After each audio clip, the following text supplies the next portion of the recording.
డేగా సిబి చక్రవర్తి. సిబి చక్రవర్తి ఆపదలో ఉన్నవారికి సాయం చేసేవాడు.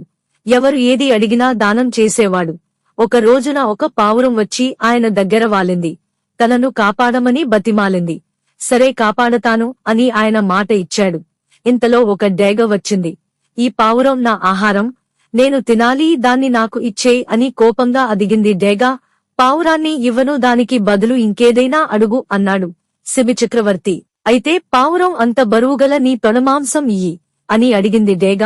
సిబి చక్రవర్తి త్రాసు తెప్పింది. ఒకవేపు పళ్లెంలో తన తొడమాంసం కోసివేశాడు. ఎంత మాంసం కోసివేసినా పావురంతో సమానం కాలేదు. చివరికి తానే త్రాసులో రెండో పళ్లెంలో కూర్చున్నాడు.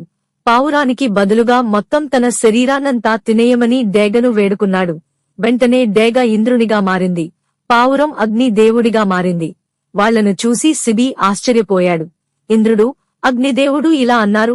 సిబి చక్రవర్తి, మేం నిన్ను పరీక్షించాలని వచ్చాం. ఈ పరీక్షలో నీవే గెలిచావు. నీ దానగుణము, త్యాగగుణము చూసి సంతోషించాం. గొప్ప దాతగా భువిలో నీ పేరు నిలిచిపోతుంది అని దీవించి అదృశ్యమైనారు. నీతి, ఎప్పటికైనా సత్యమే గెలుస్తుంది.